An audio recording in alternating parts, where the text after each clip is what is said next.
Hey there, guys. So another question: volume versus intensity. Both are variables that are going to affect how you train. So volume for the most part, sets and reps, total amount, intensity, percentage of 1 RM.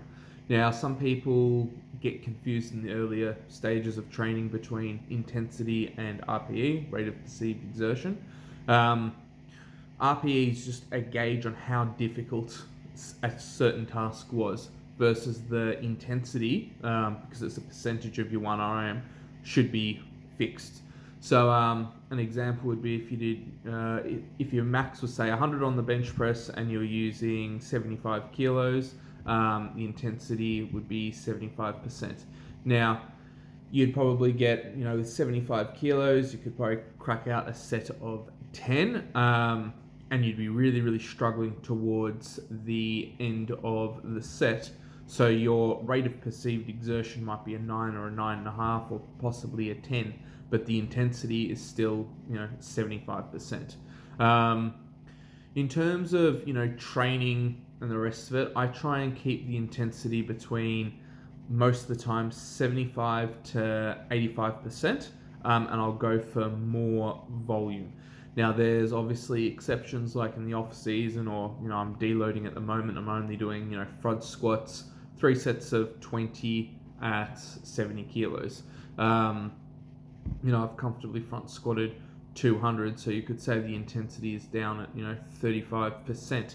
But the RPE, getting 20 reps, some sets that's about an 8.5, just depends on my fitness level. Of late, it's getting easier and easier. So try not get the two mixed up. Now, in terms of progressive overload, some people like the linear approach with intensity, adding 2.5% each week. Other people prefer adding volume, adding sets and reps. For me, in the off season, with bench, I just try and keep the volume the same to the best of my ability. Sometimes I need to do an extra set or two to make up on a few missed reps.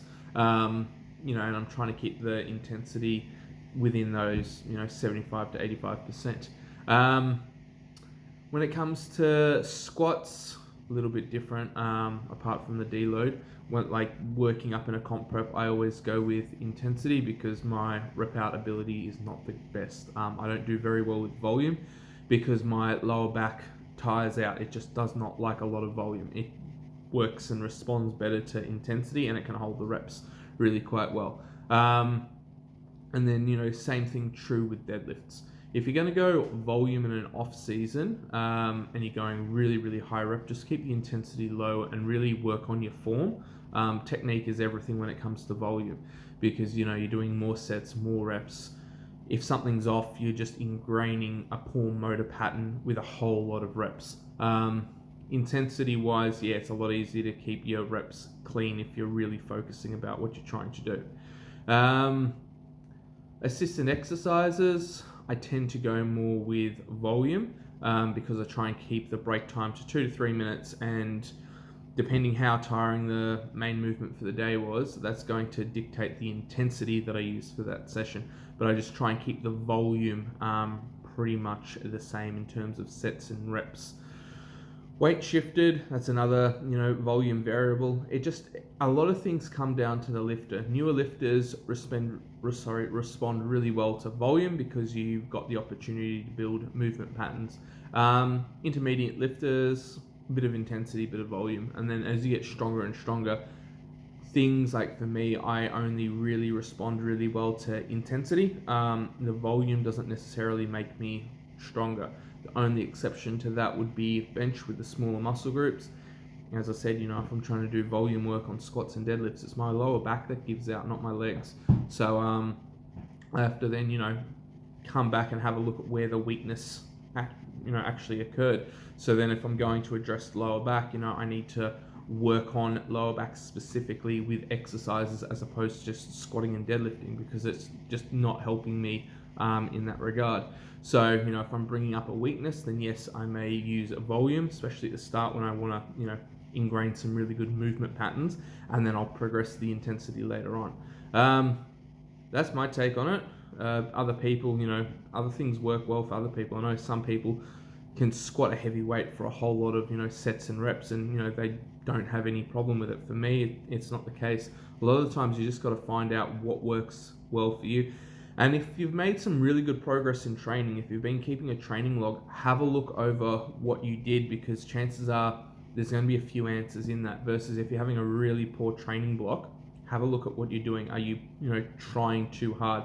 Are you trying to lift too heavy? Is your technique out? Have you been, sleeping poorly? If you can get your sleep and nutrition pretty consistent, then most of the problems you're going to face is going to be around your own programming. So you might find, like I said, some high intensity phases serve you really well versus volume, and vice versa. For me, if I go high intensity again on the squats, I make some really good gains. After about 4 to 6 weeks, they start to taper off, and then I start to slowly burn out. And that's when I typically take a bit of a deload, maybe at week 5, so I don't completely burn out in the process. But have a look at where you are and have a look over your training program. As I said, beginner lifters respond really well to volume. Advanced lifters respond quite well to intensity most of the time. And intermediate's a mixture of both. So as I said, that's my take. If you have any questions, comment below. Otherwise, hit like and subscribe, and have a great day wherever you are.